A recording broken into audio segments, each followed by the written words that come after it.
Good morning, class. Today we're doing the surface area of pyramids.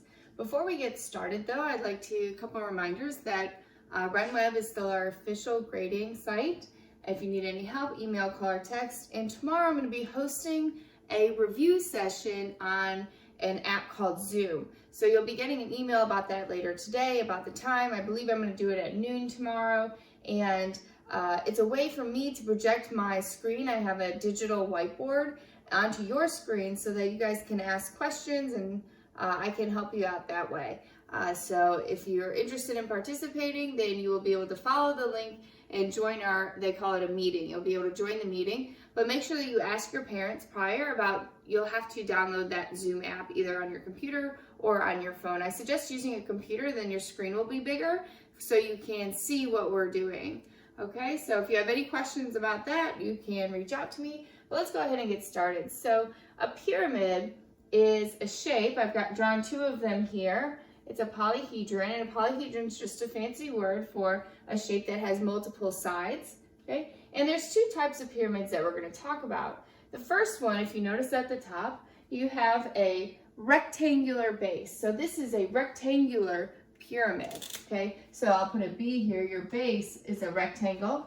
And if your base is a rectangle, notice here that on each of these sides of the rectangle, I have 4 triangles that are converging on each other. So it has 4 sides, and each of those sides are a triangle, okay? To account for, so if I were to draw its net, you would have your rectangle, and then 4 triangles coming off, so your base here, okay?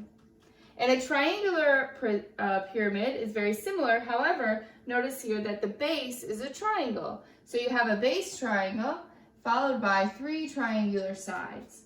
So its net will look something like this. Okay. Like this here. So I have 2 other 3D examples here. Someone asked me yesterday, Miss Ayers, how do you have all this stuff? Well, the answer is because I'm a math teacher. All right. So this one is the top one. It is a rectangular prism, or I'm sorry, a rectangular pyramid. Okay. On the bottom, notice how I have a rectangle. This one happens to be a square. So the bottom here is your rectangle, and then I have 1, 2, 3, 4 triangular sides above it. Okay. And then this one here, I have a triangular prism, which is this formula here. The bottom is a triangle, and it has 1, 2, 3 triangular sides that converge. Okay, so its net looks like this here that I've already drawn. Okay, so let's do some examples of finding the surface area now of these pyramids. Let's take a look at the first rectangular pyramid. Okay, so our formula says we need to find the area of the base plus the area of all 4 of the triangular sides. Now, I want you to notice that all 4 of these are going to be the same, okay? They're all going to be the same, and all 3 of these are also going to be the same. So if I find one, then all I have to do is add it 4 times, or you can multiply it by 4 and add it to your base. So let's start first by finding our base rectangle. Okay. So the base rectangle, and remember the formula for our area, so I'll just put A for area of my base rectangle, is going to be the length times the width. So if it helps you, draw them separately. So I will draw my rectangle here. Now let's try to find the dimensions. Here is the rectangle on the bottom, and I notice here that it is a 7 by 7 rectangle, 7 by 7. So to find the length and the width, you have the length of 7, the width of 7. 7 times 7 is 49. So the area of your rectangular base is going to be 49 centimeters squared, okay? However, we're not finished. We also need to find the 4 sides of the triangle, okay? Or the 4 sides of the pyramid, which are triangles. So I'm going to draw my triangle and see if I can label, okay? So notice here that look at one side of it, okay? Here is one of the triangles. Remember, whenever you're looking for the base and the height of a triangle, because my area is going to be my base times my height divided by 2, that you want to try and find those right angles. That's going to tell you where the base and the height meet. So here they gave us a right triangle, and so the base here is 7, okay? And the height, which is indicated by the dotted line coming off of the right angle, is going to be 9. So now I have my base of 7 times 9 divided by 2. 9 times 7 is 63 divided by 2. And I'll end up with the decimal here, 31.5. Okay, and that's also centimeters squared.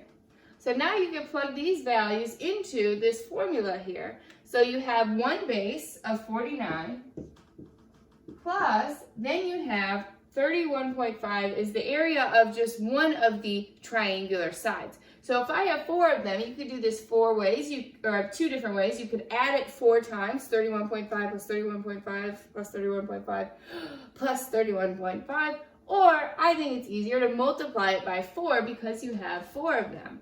So this would be plus 4 times 31 and 5/10, okay? So then we could simplify this. This would become 49 plus 4 times 31 and 5/10 is going to be 126. Then you can add them together, 5, 6, 7, 175. So 175 centimeters squared is the surface area of this here rectangular pyramid. Okay, I have a triangular pyramid, and notice there's a little bit more information in here. So the key though is going to be identifying your base triangle and your side triangles. So let's look here at the base triangle. So the base triangle looks like this, and if it helps you to redraw it over here, okay? Notice here, now you want to find the base and the height in order to find the area, because the area is equal to the base times height divided by 2, okay? So notice it does have a line through here with a right angle, and whatever's connected to that right angle is going to be your base and your height.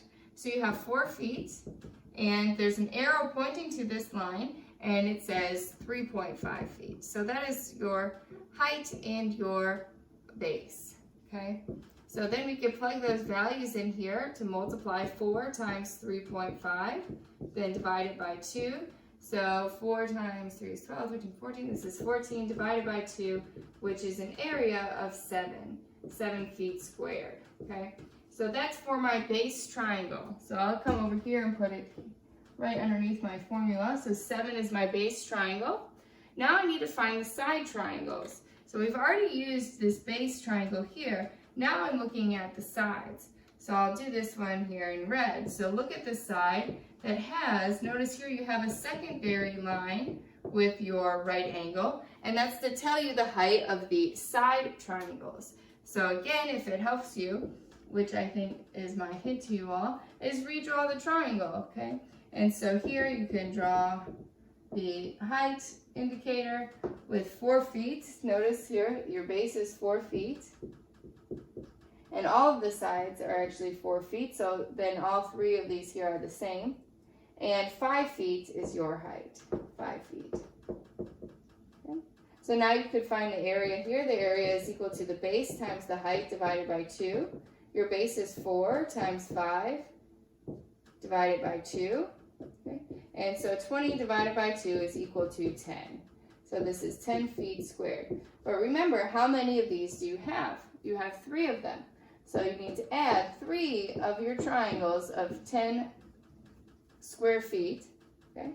And so now we can add 7 plus 3 times 10 is 30 for a grand total of 37. So this is my surface area, is equal to 37 feet squared for this triangular pyramid. So I know that these geometry concepts are could be challenging to grasp. If I had to pick a unit to do online distance learning, it definitely would not have been geometry. However, that's how the life goes. So if you need help, that Zoom tool is really cool. So if you're calling me one-on-one, I can still do those Zoom meetings, so I can project my screen and sort of explain to you better. But join us tomorrow for some review. If you need help with anything, you can also be doing homework corrections. So if you need help with those, please reach out to me. Okay, I didn't get very many extra credits. Remember the deal. If you turn in that extra credit worksheet, then I'll give you 100% on those first 3 homeworks. that were from the assessments website, because we're not using that website anymore. I don't want you to go back to it, but the opportunity to correct that work is to get that extra credit done. Okay, bye.